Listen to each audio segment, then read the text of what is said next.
গতকালকে দেখলাম উনি আওয়ামী লীগের এক দোসরের সাথে যে গোপন একটা বৈঠক করছে, অর্থাৎ বিশাল টাকার একটা অঙ্ক, সেইখানে সে সেই অবস্থায় অবরুদ্ধ ছিল।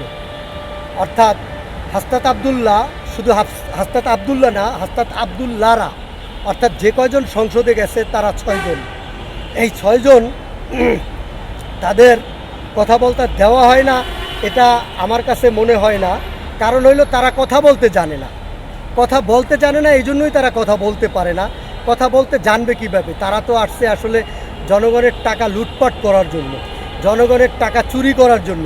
তারা সংসদে যাইয়ে যদি বলে আমরা টাকা চুরি করার জন্য আসছি, সেটা তো সংসদে বলতে পারে না। তার কারণে তারা সংসদে যাইয়ে যে জনগণের পক্ষে যে কথা বলবে, সেই বক্তব্যগুলো তাদের আসে না। তাহলে তারা কি কথাগুলো বলবে? অর্থাৎ এই 24-এর গণঅভ্যুত্থানের পরে তারা দেখবেন 3 জন, ডক্টর ইউনূসের 18 মাসের সরকারে 3 জন উপদেষ্টা ছিলেন, তারা হাজার হাজার কোটি কোটি টাকা, জনগণের টাকা আত্মসাৎ করছে। এখন দুদকে তাদের নামে মামলা। এই আসিফ, তার নামে তার এলাকায় ঝাড়ু মিছিল হয়, হাজার হাজার কোটি কোটি টাকা সে আত্মসাৎ করছে। এখন এই আসিফের মতন লোকেরা, নাহিদের মতন লোকেরা, হান্নান মাসুদের মতন লোকেরা, নাসির পাটোয়ারির মতন লোকেরা, তারা সংসদে যাই কি বলবে? তাদের বক্তব্য কী? তারা তো চোর, জুলাইয়ের রক্ত চুরি করছে। তারা তো ওই জনগণ টাকা দিছিল, অর্থাৎ ওই বন্ডার জন্য, সেই টাকাও তারা চুরি করছে। অতএব ভাই, তারা জনগণের সাথে কি কথা বলবে সংসদে?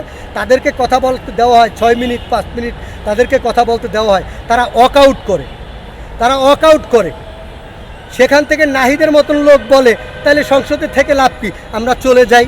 তাহলে তারা তো কথা বলতে জানে না ভাই, এই জন্য তারা কথা বলবে কি? বলার মতন যদি কথা থাকে, জনগণের পক্ষে যদি কোনো কথা থাকে, তাহলে না তারা বলবে। এখন তাদের জনগণের পক্ষে কথা বলার নাই বিদায় তারা টাকা চোর, লুটপাট তাদের মূল লক্ষ্য। হাজার হাজার কোটি কোটি টাকা আত্মসাৎ করছে, এখনও তারা আত্মসাৎ করতেছে।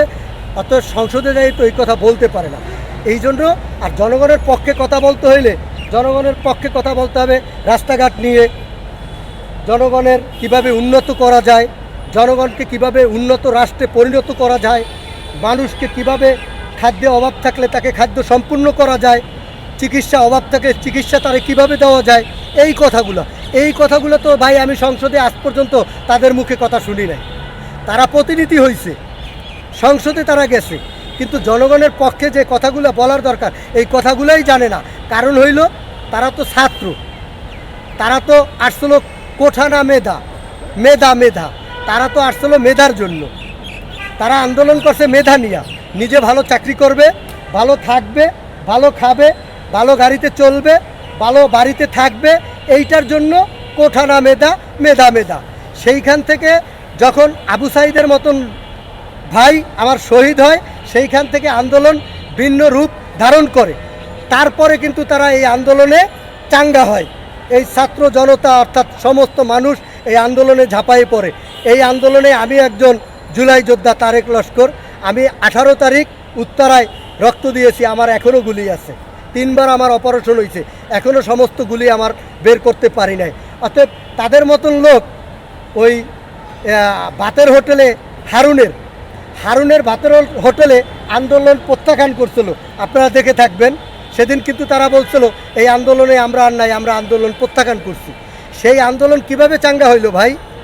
এই কিছু মানুষের শহীদের বিনিময়ে, রক্তের বিনিময়ে এই আন্দোলন চাঙ্গা হয়েছে। এখন তারা এই 24-এর গণঅভ্যুত্থানের পরে এই জুলাইয়ের রক্ত চুরি করে, তারা রক্তচোষা এই 11 দল গুপ্ত সংগঠনের সাথে দালালি করে, হাতাহাত করে এখন তারা টাকা কামাইতেছে। এই গুপ্ত সংগঠনের যত বক্তব্য তারা দেয়, এই নাসির পাটোয়ারি, হান্নান মাসুদ, নাহিদ, সার্জিস, এরা এই বক্তব্যগুলো দেয়। কি বক্তব্য? অর্থাৎ জনগণের বিপক্ষের যে বক্তব্যগুলো আছে। জুলাইয়ের চেতনার কোনো বক্তব্য তাদের কাছে নাই, জুলাই যোদ্ধাদের পক্ষে তাদের কোনো বক্তব্য নাই। জুলাই যোদ্ধাদের বিপক্ষে যত কাজ আছে তারা করছে, এবং আজকে তারা 6 জন এমপি হয়েছে। মূল উদ্দেশ্য তাদের এমপি হওয়া, মূল উদ্দেশ্য তাদের মন্ত্রী হওয়া।